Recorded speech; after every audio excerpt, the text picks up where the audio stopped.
खुशामदीद, आदाब, good morning, अस्सलाम वालेकुम। आप सबको हमारी तरफ से आप इस प्रोग्राम देख रहे हैं सलाम जेके, और सलाम जेके की आज की नशरियात लेकर आपका मेज़बान इशफा गौहर हाज़िर खिदमत है। मेरे साथ नई दिल्ली स्टूडियो में मौजूद है। गुड मॉर्निंग, आदाब, मैं हूँ आसिफ रशीद। नाज़रीन मोहतरम,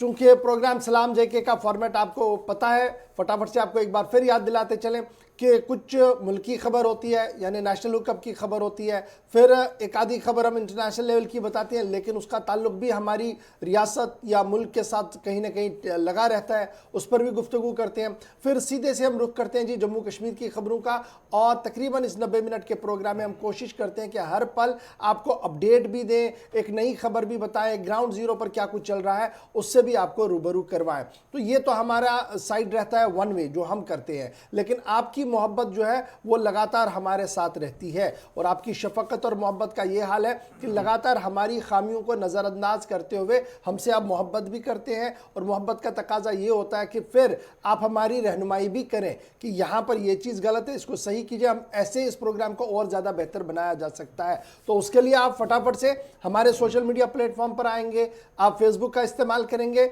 गुलिस्तान न्यूज़ और गुलिस्तान लाइव फीड, दो पेज हमारे हैं, वहाँ पर आएंगे, दोनों ऑफिशियल पेज हमारे हैं, वहाँ पर आप हमारे साथ ज्वाइन करेंगे, कमेंट शेयर लाइक करते रहेंगे। उसके साथ साथ आप हमारे साथ यूट्यूब पर भी ज्वाइन करेंगे, इंस्टाग्राम ट्विटर पर भी आप हमारे साथ आएंगे, और साथ साथ हमारी ऑफिशियल वेबसाइट www.gulistannews.in को ज़रूर लॉगिन और शेयर कीजिएगा, और वहाँ पर भी आपका और हमारा राब्ता बरकरार रह सकता है। तो 90 मिनट के प्रोग्राम में ये दो तीन ज़राया हैं जो आपके और हमारे बीच राब्ते का काम करेंगे, और 9:35 पर जब तीसरी ब्रेक पर हम आएंगे आपके साथ दोबारा हम कलाम होंगे, तो उस वक्त हमारी फ़ोन लाइन्स भी खुलेंगी। आज नंबर थोड़ा चेंज हो गया है, इसलिए ध्यान से ज़रा नंबर को डायल कीजिएगा। तो उन नंबर्स पर जो टीवी स्क्रीन पर फ्लैश होंगे 9:35 से आप कॉल करेंगे, अपनी आवाज़ हुकूमत तक पहुंचाने के लिए ये बेहतरीन जरिया है। तो फिलहाल बढ़ते हैं ज़रा बड़ी खबरों की ओर। बड़ी खबरों में सबसे पहले बात कल के उस बड़े ड्रामे की करेंगे जो पूरे मुल्क ने देखा, और टेलीविज़न चैनल्स पर कल शाम से ही इस बात की खबर थी कि शायद अभी नहीं तो थोड़ी देर करते करते रात भी गुजर गई, और ये कहा जा रहा था कि जिस तरीके से नीम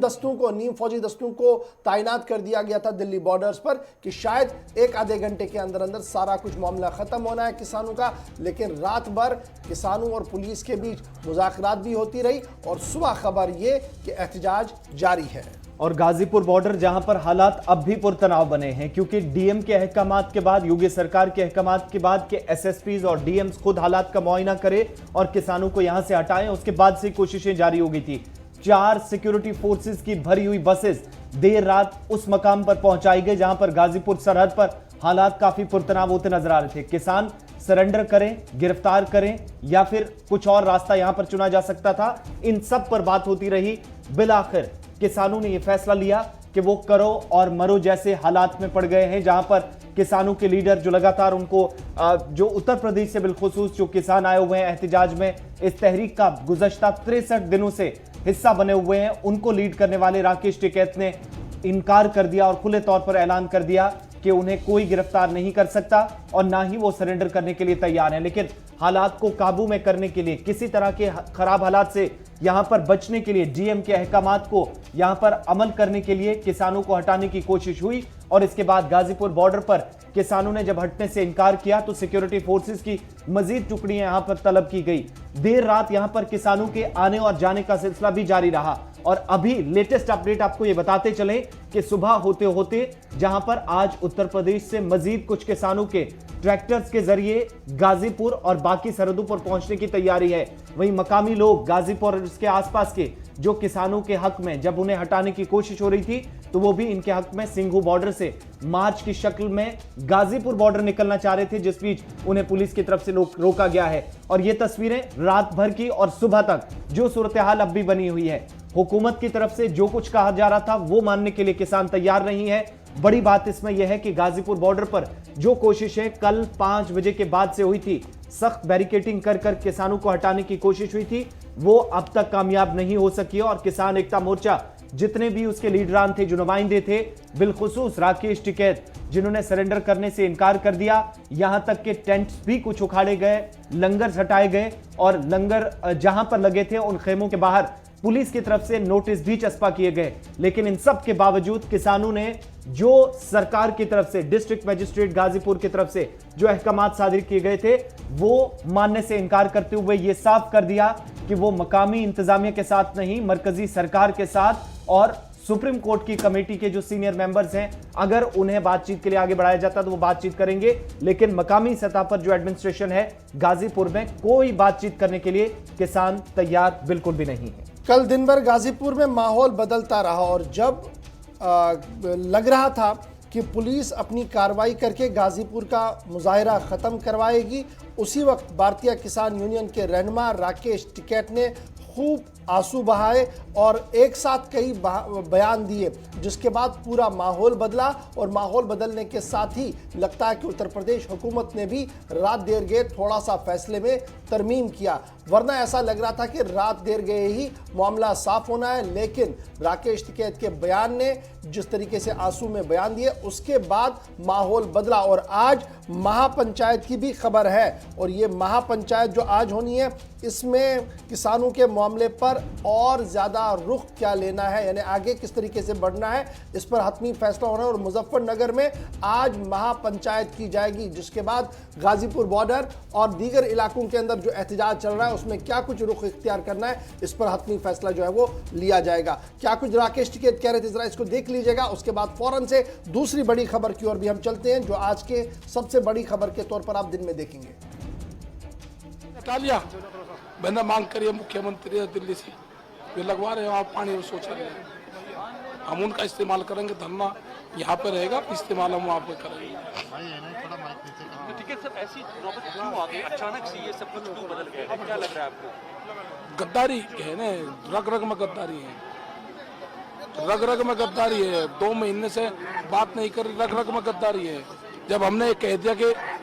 आप पेपर प्रेशर है, 4000 फोर्स लगा के यहाँ पे गिरफ्तार करोगे, गोलियां उससे गिरफ्तार करोगे, हमने कहा कि हम गिरफ्तारी दे देंगे, आप मेरे लोगों को इनके घर तक सुरक्षित पहुंचाओ। मतलब 500 लोग बीजेपी के लोग आने के ऊपर लाठियां चलाएंगे इनके ऊपर। सरदारों को आप खालिस्तानी कहोगे, झंडा बीजेपी के लोग लगाएंगे वहां पे, खालिस्तानी आप इनको इस वक्त जो आपकी तबीयत भी ठीक नहीं है, मैं डॉक्टर से मैंने बात की, आपकी क्या हुआ है आपकी तबीयत? राकेश जी क्या हुआ? आप भावुक हो रहे हैं, आप आज भावुक क्यों हो रहे हैं? कुछ नहीं, हमारे तो इशू हैं। भारत सरकार जो हमारे मसले हैं, जिन मसलों के लिए हम आए हैं, उस पर बात करना हमारे साथ। ये किसान सह सम्मान जाएगा, यहाँ से अपमान लेकर किसान दिल्ली से नहीं जाएगा। आप सरकार कह रही है, यूपी सरकार की सारा खाली, हाँ तो करवा लो खाली भाई, आज आपकी आंखों में आंसू है। करवा लो खाली, करवा लो। मैं क्या मना कर रहा है, करवा लो खाली। तो आप क्या चाहते हैं आंदोलन को लेकर? यही आंदोलन से हम भारत सरकार से बात करेंगे, जो हमारे इशू है उसको बात करेंगे, जब आंदोलन इंसाट है, ऐसे नहीं। चलिए, राकेश टिकैत को आप सुन रहे थे। बात सरकार से होगी, मकामी जो इंतजामिया उसके साथ नहीं होगी और फिलहाल हटने के लिए तैयार नहीं। और बड़ी बात आज ये भी आपको बताते चलें कि दूसरी तरफ जो पंचायत, महापंचायत का जिक्र कर रहे थे कि किसानों की महापंचायत जो कि मुजफ्फरपुर के अंदर होगी, मुजफ्फरनगर के अंदर, और उसके बाद हतमी फैसला इस तहरीक के हवाले से आगे भी किया जा सकता है। राकेश टिकैत के साथ राब्ता भी होगा और साथ ही ये भी तफसीलात अभी मिल रही हैं कि पुलिस जो देर रात यहां पर तैनात की गई थी, अब कुछ टुकड़ियों को यहां से पुलिस इंतजामिया की तरफ से जो आला अफसरान है उन्होंने वापस जाने की हिदायत दी है। फिलहाल पुलिस के कुछ बल जो बसेस भरी हुई आई थी उन्हें यहां से वापस भेज दिया गया। इधर खबर यह भी है कि टिकरी बॉर्डर पर भी सिक्योरिटी को इंतहाई सख्त कर दिया गया है और मजीद डिप्लॉयमेंट वहां पर भी कर दी गई है। तो सूरत हाल इस वक्त दिल्ली के बॉर्डर्स की क्या कुछ हमने आपके सामने रखने की थोड़ी सी कोशिश की है और इस पर रात भर आपने कवरेज भी देखी होगी, सोशल मीडिया पर भी खबर देख रहे थे, लेकिन सुबह सुबह क्या कुछ सूरत हाल है आपके सामने आपने बात रख दी। बढ़ते हैं जरा आगे, बात आज की बड़ी दूसरी खबर की करते हैं और दूसरी बड़ी खबर जो है वो लोकसभा से है और आज से बाज़ाब्ता तौर पर बजट इजलास का आगाज होगा और जब बजट इजलास का आज से आगाज होगा तो हस्बे रिवायत दोनों ऐवानों से सदर हिंद आज मुश्तरका ऐवान से खिताब करेंगे और पार्लियामेंट का बजट इजलास आज से शुरू हो रहा है। जमकर हंगामा होने का भी इम्कान है और उसके साथ साथ लोकसभा और राज्यसभा जो है दोनों का आज मुश्तरका इजलास होना है। लेकिन कल रात देर गए ही कांग्रेस इत्तेहादी पार्टियों ने, तकरीबन 16 से ज़्यादा इत्तेहादी पार्टियों ने आज बाइकॉट का ऐलान किया था, यानी सदर हिंद की तकरीब का वो बाइकॉट करेंगे और सुबह 11 बजे सदर हिंद जो है वो दोनों ऐवानों से खिताब करेंगे। यानी आज से बाज़ाब्ता तौर पर बजट इजलास जो है वो दिल्ली के अंदर शुरू हुआ है। और इस बजट इजलास की अहम बात यह है कि ये कब हो रहा है, जब मुल्क के अंदर सूरत हाल, किसान सड़क पर है और साथ साथ कोरोना का मामला है। इस बीच हुकूमत को बजट लाना है और बजट के हवाले से इस बार जो इंतज़ामिया है, जो सेक्रेटरीट है, उन्होंने बजट को 2 हिस्सों में बांटने का फैसला लिया है और जनवरी 29 तारीख से फरवरी 15 तारीख तक पहली नशस्त होगी और फिर 8 मार्च से 8 अप्रैल के दौरान दूसरी नशस्त जो होंगी। वो कुल मिलाकर ये बजट सेशन 2 हिस्सों में बांटा गया है। इसके साथ साथ 1 फरवरी को निर्मला सीतारमण जो मुल्क की वजीर ख़जाना है, वो मुल्क के सामने बजट पेश करेगी और जब वो मुल्क का बजट सामने रखेगी तो इस बात का ख्याल रखिएगा कि जम्मू कश्मीर का और लद्दाख का बजट भी एक साथ इस बजट के अंदर ही आना है। जम्मू कश्मीर और लद्दाख का बजट आना, लद्दाख मरकजी मामलत वाली रियासत है लेकिन जम्मू कश्मीर के अंदर अगरचे असेंबली है लेकिन अभी कोई मुंतखबा नुमाइंदा नहीं है, इसलिए बजट जो है वो थ्रू होना है, वेट होना है, पास होना है लोकसभा से, इसलिए वहाँ पर यह बजट भी जो है वो पास होगा। और इसके साथ साथ कोविड प्रोटोकॉल का पूरा ख्याल रखा गया है। सेशन के दौरान राज्यसभा और लोकसभा की नशस्तें जो है वो अलग अलग की गई हैं। 5 घंटों की नशस्त जो है वो की गई है। अपर हाउस के अंदर सुबह 9 बजे से 2 बजे तक अपर हाउस चलेगा और लोअर हाउस जो है वो 3 बजे से 8 बजे तक शाम को चलेगा। यानी अब जो खबरें आनी है वो 3 बजे के बाद ही फ्लो होनी है और 8 बजे तक खबर जो है वो लोकसभा से आती रहेगी। तो कुल मिलाकर 18 सियासी जमातों की तरफ से जो है वो आज बाइकॉट की कॉल दे दी गई है और बड़ा क्रूशल ये सेशन आज से शुरू हो रहा है जब किसान सड़क पर है। कल किसान आंदोलन को, किसान के इस एहतजाज को ख़त्म करने की बात कही गई थी, कोशिशें भी की गई थी, लेकिन रात देर गए तक कोशिशें कितनी कामयाब हुई हमने आपको बता दिया। और आज सबकी नज़रें पार्लियामेंट हाउस पर रहेंगी, ऐवान पर रहेंगी। सदर ऐवान आज मुश्तरका इजलास से खिताब करेंगे और उस खिताब के अंदर हुकूमत की कारकर्दगी और रिपोर्ट कार्ड को रामनाथ कोविंद सामने रखेंगे। लेकिन बात यह है कि हिज़्ब इख्तिलाफ बाहर एहतजाज करेगा, अंदर हंगामा नहीं होगा। ये कल फैसला लिया था जब गुलाम नबी आज़ाद की तरफ से बयान जारी किया गया था, लेकिन उसके बाद श्रोमणी अकाली दल और साथ साथ जो दिल्ली की जमातें हैं उन्होंने इस बात का फैसला लिया था कि वो भी बाइकॉट करेंगे सिर्फ सदर हिंद के खिताब को।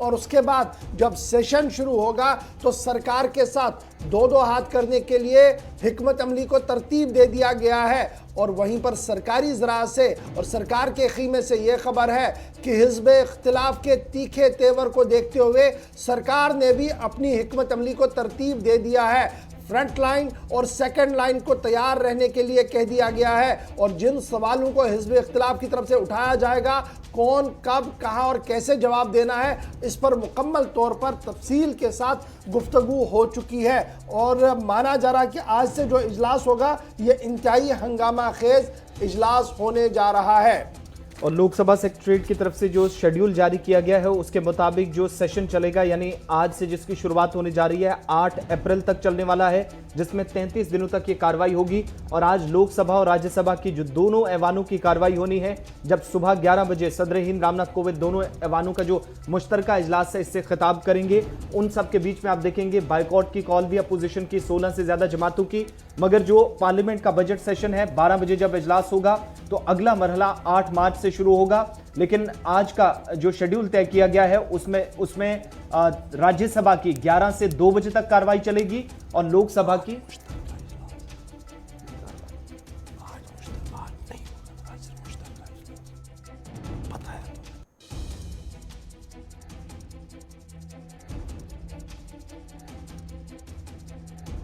किसानों की हो रही है और मुल्क के अंदर जहां पर बजट सेशन का इजलास जिसका आज आगाज होने जा रहा है। लेकिन इस बीच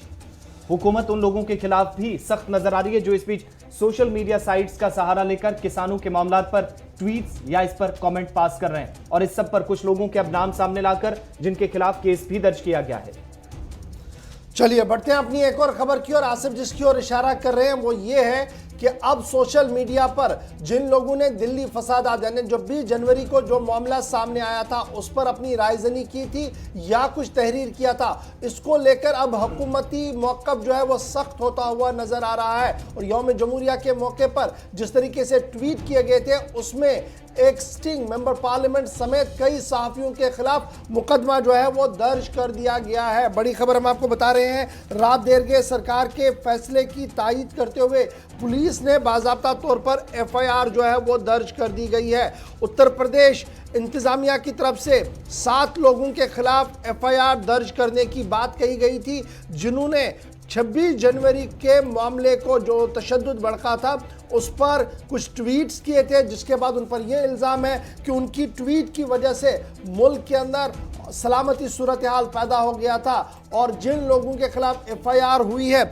उनमें मेंबर पार्लियामेंट जो है कांग्रेस के सीनियर लीडर भी रहे हैं, उनका नाम भी है, और उसके साथ साथ कुछ सहाफ़ियों के नामों पर भी FIR जो है वो लग गया है। और जिन सहाफ़ियों के नाम FIR लग गया है उनमें निर्मल पांडे, राजदीप सर देसाई, विनोद जोशी, जफर आगा, परेश नाथ और आनंद नाथ समेत कुछ 2 लोग और भी हैं। और उसके साथ साथ जो कांग्रेस के सबसे फायर ब्रांड लीडर माने जाते हैं और जिन्होंने अक़वाम मुत्तहिदा के अंदर भी अपनी खिदमात को अंजाम दिया है, शशि थरूर पर भी FIR दर्ज कर दी गई है। और ये FIR जो है वो IPC Indian penal code section 124A sedition यानी गद्दारी का मुकदमा दर्ज कर दिया गया है। 259A ये कि जानबूझकर हालात को ख़राब करने के लिए या रिलीजियस फीलिंग को और सेंटिमेंट्स को हर्ट करने का मामला इसमें आता है। 504 ये कि आपने ब्रीच किया पीस को, यानी आपने किसी न किसी तरीके से अमन कानून को दरहम बरहम करने की कोशिश की। और 506 और 34 का 34 और 120 भी क्रिमिनल कॉन्स्पिरेंसी भी इसमें शामिल कर दी गई है। तो कुल मिलाकर सहाफ़ी समेत राज्यसभा और कांग्रेस के सीनियर लीडर शशि थरूर पर बाज़ाब्ता तौर पर FIR हो गई है। और FIR होने वालों में मारूफ सहाफ़ी राजदीप सर देसाई, विनोद जोशी और जफर आगा का नाम भी है, जिनके खिलाफ मुकदमा दर्ज कर दिया गया है। और बाज़ाब्ता तौर पर FIR की तस्दीक उत्तर प्रदेश इंतज़ामिया और पुलिस की तरफ से कर दी गई है। चलिए बढ़ते हैं अपनी अगली खबर की ओर और बात अब भारत और चीन के हवाले से भी फटाफट से आपको बताते हैं और उसके बाद आपको बताएंगे कि कुछ इलाकों के अंदर, मुल्क के कुछ हिस्सों के अंदर 5G नेटवर्क का आगाज लगभग शुरू हो गया है और दूसरी तरफ 2G खिदमात पर ही जम्मू कश्मीर के अंदर भी गुजारा। और लेकिन भारत और चीन के हवाले से जहां तक खबर है, लगातार आप देख रहे थे जिस तरीके से सूरत हाल बनी थी लाइन ऑफ एक्चुअल कंट्रोल पर, उन सब के बीच में अब वज़ीर ख़ारजा एस जयशंकर की तरफ से भी एक बयान सामने आया और इस वक्त जो सूरत हाल है उस पर उन्होंने भारत का मौक़िफ़ और जो रद्द-ए-अमल है वो जाहिर किया है लाइन ऑफ एक्चुअल कंट्रोल की सूरत हाल पर, जो न सिर्फ लद्दाख बल्कि मशरकी हिस्से के साथ साथ अरुणाचल प्रदेश के अंदर भी गुज़श्ता दिनों जो सूरत हाल इशफाक बनी थी। बात करते हैं वज़ीर ख़ारजा की, जिन्होंने कल ऑनलाइन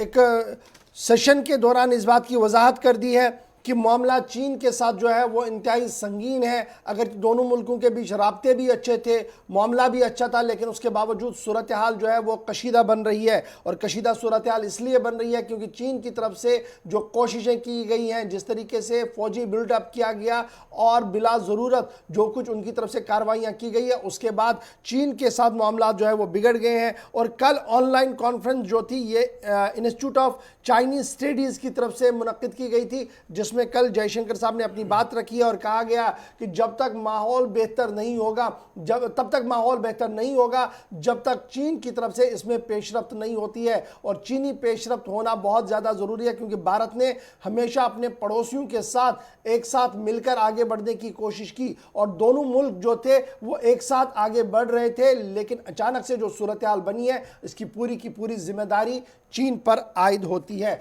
अब ज़रा बढ़ते हैं आगे, बात आपको एक और ख़बर की बताते हैं। मोबाइल उठाइएगा तो 4G का सिग्नल आपको मिलेगा पूरे मुल्क के अंदर, जम्मू कश्मीर को छोड़कर। लेकिन अच्छी खबर पूरे मुल्क के लिए यह है कि अब 5G इंटरनेट सर्विसेज भी बहुत जल्द बहाल होंगी। मुल्क में जल्दी चलेगा 5G नेटवर्क और इस सिलसिले में हैदराबाद से बाज़ाब्ता तौर पर ट्रायल रन किया गया है और ट्रायल रन कामयाबी के साथ हमकिनार हुआ है। कल मरकजी वजीर रविशंकर प्रसाद ने इस बात की वजाहत की कि भारत के अंदर 5G सर्विसेज जो हैं वो बहुत जल्द शुरू होने जा रही है और कमर्शियल नेटवर्क्स पर इसकी रवानगी बहुत जल्द होगी और हुकूमत ने इस सिलसिले में तमाम तर लवाजिमात पूरे कर दिए हैं और जो मुकम्मल कानून ज़ाब्ता बनाना है उस सिलसिले में भी उसे हतमी शक्ल दी जा रही है। इधर मुल्क की मारूफ निजी कंपनी एयरटेल की तरफ से कल हैदराबाद के अंदर 5G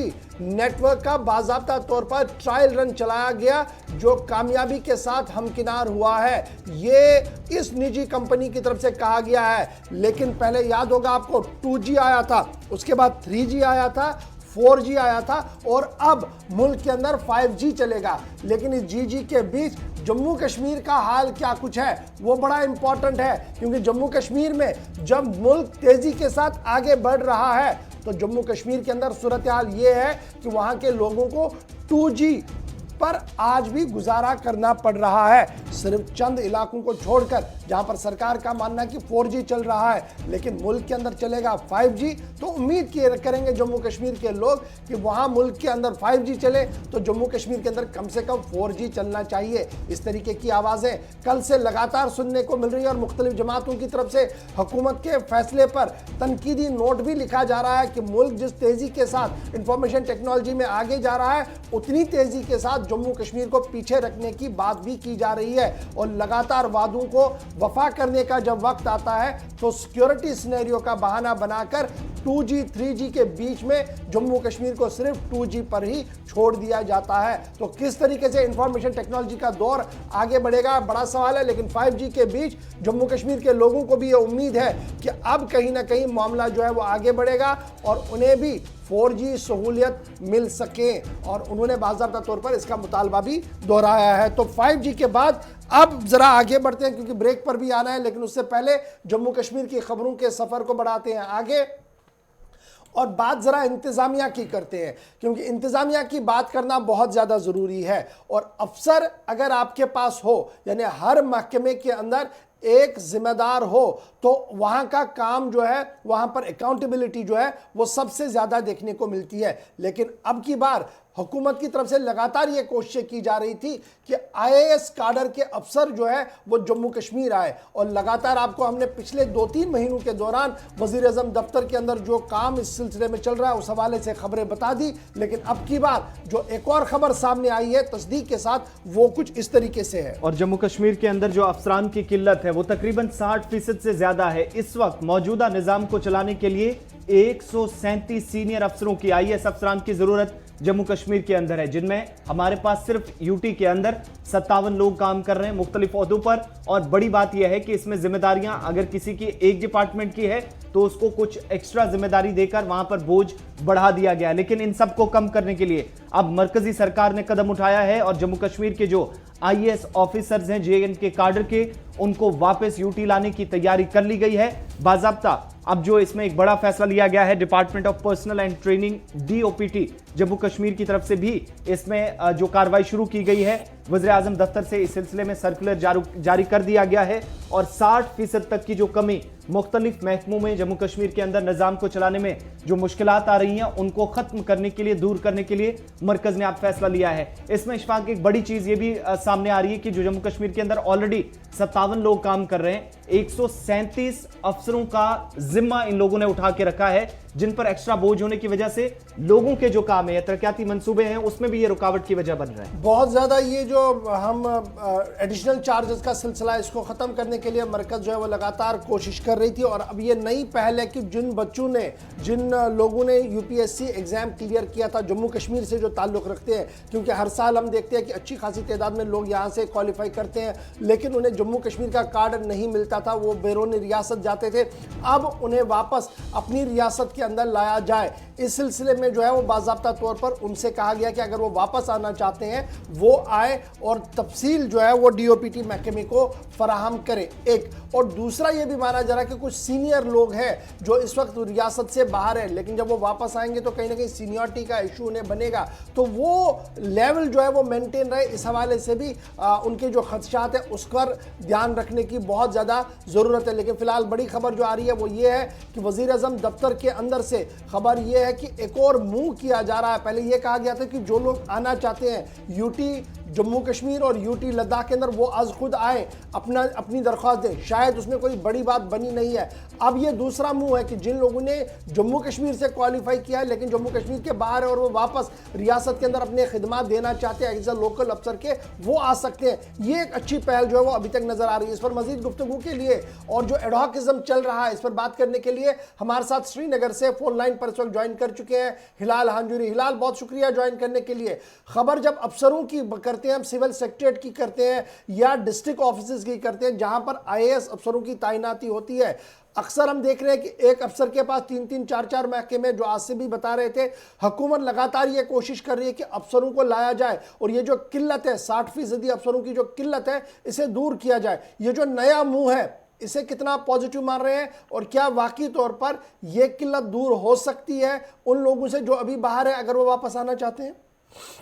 देखिए गवर साहब, इसमें कोई शक नहीं है कि एक बड़ा मूव हो सकता है कि अगर इन ऑफिसर्स को वापस लाया जा सकेगा, क्योंकि कश्मीर के अंदर हम पहले ही देखते हैं कि 137 के मुकाबले में 58 अफसरान काम कर रहे हैं और जबकि स्ट्रेंथ 137 की है। और इसकी वजह से क्या है कि एडिशनल चार्जेस का जो सिस्टम काफी वक्त से हम देख रहे थे, इसका दबाव जम्मू सेक्रेटेरिएट और कश्मीर सेक्रेटेरिएट पर हमने देखा है और उसके साथ साथ अलग अलग जो महकमे हैं वहां पर हमने देखा है। क्योंकि जब किसी ऑफिसर के पास कोई फाइल होती है तो उस वक्त वो दूसरे डिपार्टमेंट में होता है। आप जीएडी से लेकर दूसरे डिपार्टमेंट्स का अगर आप हाल देखेंगे तो सिस्टम इसी तरह का चल रहा था। तो कि जो वहां पर कंसर्न ऑफिसर, खासतौर पर जो आईएएस ऑफिसर थे, वो वक्त पर मौजूद नहीं होते थे, दूर दराज इलाकों से लोगों को आना पड़ता था। उसके बाद जब उन्हें सेक्रेटेरिएट के गेट पर घंटों वेट करना पड़ता था और घंटों वेट करने के बाद जब वो अंदर जाते थे तो वहां पर ऑफिसर दस्तयाब नहीं होता था। तो उसके बाद बेमुराद होकर उन लोगों को वापस उन्हें गाँव देहात जाना पड़ता था। और ये हाल सिर्फ कश्मीर का नहीं है बल्कि जम्मू के राजौरी, डोडा, पुंछ,